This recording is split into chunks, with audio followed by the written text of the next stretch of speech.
মুসলমানদের ভালোবাসার কোনো দিবস লাগে না। 365 দিনে মুসলমানদের ভালোবাসার দিবস, ঠিক কিনা? আজকে 14 ফেব্রুয়ারি বিশ্ব ভালোবাসা দিবস নামে পরিচিত।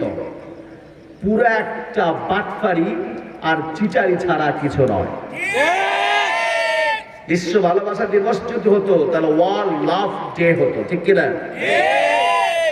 সেন্ট ভ্যালেন্টাইন্স ডে কে বিশ্ব ভালোবাসা দিবসের লেবাস লাগিয়ে, পোস্টার লাগিয়ে মুসলমান মা এবং বোনদের চরিত্র নষ্ট করার সূক্ষ্ম ষড়যন্ত্র চালাচ্ছে। এই জন্য যুবকদেরকে বলি, বিশেষ করে যুবকেরা, অজাগায় কুজাগায় ভালোবাসা বিলায় না। ভাণ্ড যদি খালি হয়ে যায়, যখন বিলানোর দরকার তখন হারবাল দোকানে ভিড় করতে হবে। কথা বোঝেন নাই?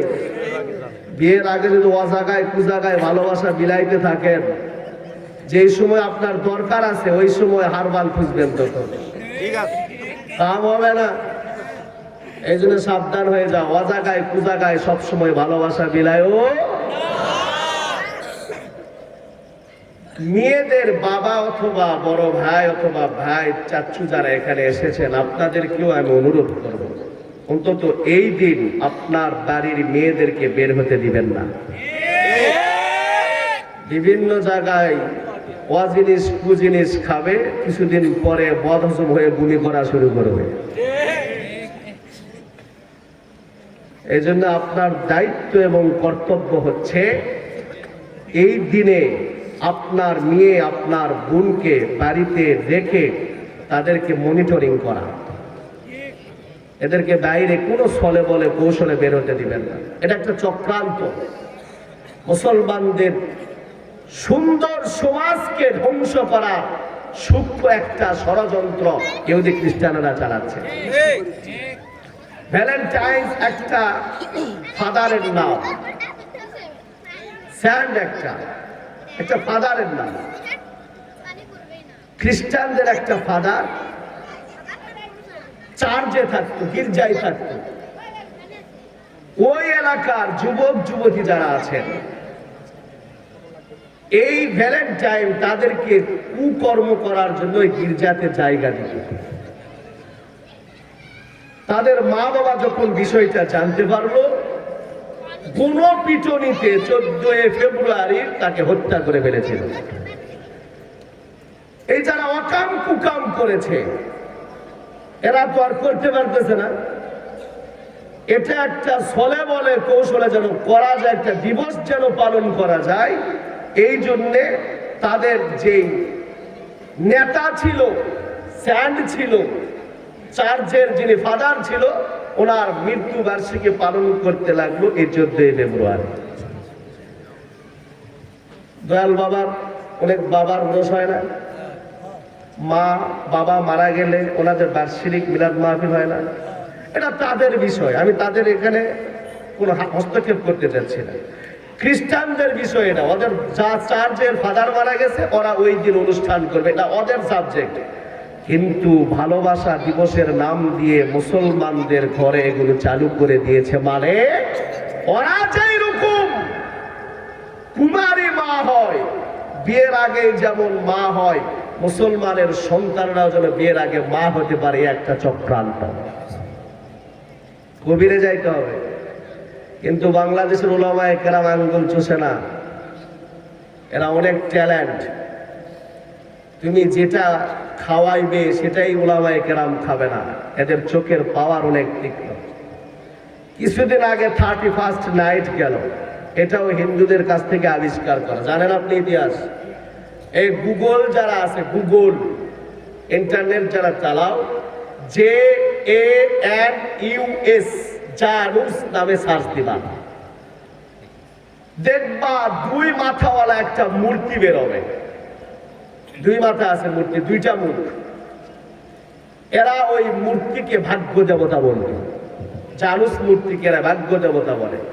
ডিসেম্বরের 31 তারিখ রাত 12টা বাজার আগে হিন্দু যারা, সনাতন ধর্ম যারা যারা ভাগ্য দেবতার পূজা করে, এরা পিছনের মুখে যায়া একেবারে কৃতজ্ঞতা স্বরূপ হাত জোর করে চোখ বন্ধ করে কৃতজ্ঞতা আদায় করে।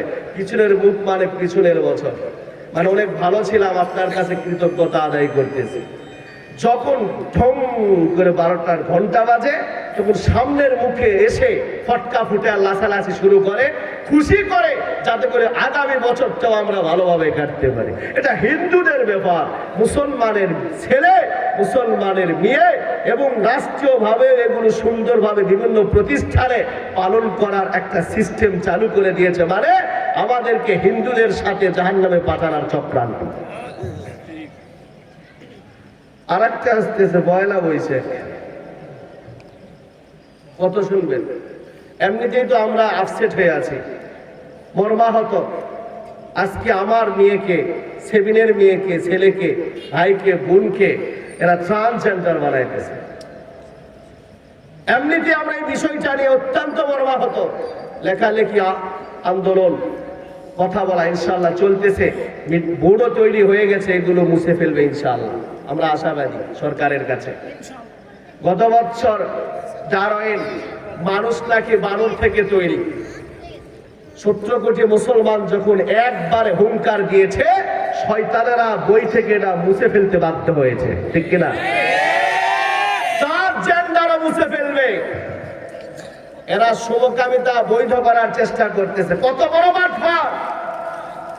এই শরীফার গল্প গত বছরও ছিল, হেডলাইন ছিল হিজড়া। আজকে হিজড়া শব্দ বাদ দিয়ে একই গল্প এই বছরও দিয়েছে, খালি উপরের হিজড়াটা বাদ দিয়ে দিয়েছে ট্রান্সজেন্ডার। আরে হিজড়ার শব্দের অর্থ হচ্ছে ইংলিশ থার্ড জেন্ডার। তুমি যদি ইংরেজি আমাদেরকে বুঝাও, হিজড়া বাদ দিয়ে থার্ড জেন্ডার দিলে না কেন, ট্রান্সজেন্ডার দিয়েছে কেন? ট্রান্স শব্দের অর্থ হচ্ছে পরিবর্তন, জেন্ডার মানে লিঙ্গ। এই লিঙ্গ পরিবর্তনের সৃষ্টি হয় দুটা, একটা হলো তিনটা, একটা হলো আল্লাহর পক্ষ থেকে পরিবর্তন, ছেলে মেয়ে, ঠিক কিনা? আর একটা হলো কৃত্রিম পরিবর্তন, সার্জারি করে পুরুষেরা এখন মেয়ে হচ্ছে, এটা হলো কৃত্রিম পরিবর্তন। আর একটা হচ্ছে কাল্পনিক পরিবর্তন। এদের লিঙ্গ ঠিকই আছে, ছেলেরটা ছেলের মতোই, মেয়েরটা মেয়ের মতোই, শুধু 20 বছর পর, 20 বছর আগ পর্যন্ত ছেলে ছিল, আজকে 20 বছর পর বলতেছে আমি মেয়ে হয়ে গেছি। এটার নাম বলা হয় ট্রান্সজেন্ডার। আজকে যদি এটা রাষ্ট্রীয়ভাবে বৈধ হয়, সর্বপ্রথম অ্যাটাক হবে আমাদের মুসলিম পরিবারে। ভাই বোনে বিয়ে করবে, ভাইয়ে ভাইয়ে বিয়ে করবে, বোনে বোনেরে বিয়ে করবে, পশ্চাত্যের দেশগুলোতে যেভাবে চলে। এই জন্য মুসলমান নিজের পরিবারকে যদি হেফাজত করতে চাও, নিজের মেয়েকে যদি সংরক্ষণ রাখতে চাও, মহিলা হোস্টেলে একটা ছেলে যদি যা বলে যে আমি মেয়ে, 20 বছরের ছেলে যা বলতেছে আমি মেয়ে, আমাকে এন্ট্রি দেন, এন্ট্রি যদি না দেয়, রাষ্ট্রীয়ভাবে যদি মামলা করে, রাষ্ট্র বিরোধী মামলা হবে, যদি এটা রাষ্ট্রীয়ভাবে চালু হয়। এই যে মহিলা মাদ্রাসা আপনারা মাহফিলে আসছেন, এখানে যদি কোনো ছেলে গিয়ে বলে আমি মেয়ে, কিন্তু আসলেও ছেলে, ও যদি বলে আমি মেয়ে, আমাকে ভর্তি করাইতে হবে। যদি না করাই, রাষ্ট্রদ্রোহিতার মামলা হবে। কেন করাবেন না? সমকামিতা বৈধ করার একটা সূক্ষ্ম ষড়যন্ত্র চালাইতেছে। আল্লাহর জালালিয়তের কসম, বাংলাদেশের ওলামায়ে কেরাম বসে থাকবে না ইনশাআল্লাহ। ওলামায়ে কেরামের নেতৃত্বে, ডারউইনের যেই রকম ভাবে আপনারা ওলামায়ে কেরামের নেতৃত্বে 17 কোটি মুসলমান হুঙ্কার দিয়েছিলেন, ওরা ওই পড়াটা বই থেকে মুছে ফেলতে বাধ্য হয়েছে। আমি আপনাদের কাছে আশাবাদী, এখনো যদি ওলামায়ে কেরাম আপনাদেরকে ডাক দেয়, 17 কোটি মুসলমান হুঙ্কার দিবে, ট্রান্সজেন্ডারের কোন শিক্ষা আমরা আমাদের ছেলে মেয়েদেরকে করাইতে চাই না। আমরা মুসলমান, আমরা ইসলাম, আমরা ধর্ম, কোরআন নিয়ে বেঁচে থাকতে চাই, ঠিক কিনা? ইসলামকে যতই তোমরা দেশ থেকে তাড়ানোর চেষ্টা করো, পৃথিবী থেকে হটানোর চেষ্টা করো, পশ্চিমকালেও সম্ভব হবে না। সবকিছু পরিবর্তন হয়ে যাবে, কিন্তু ইসলামকে পরিবর্তন করা যাবে।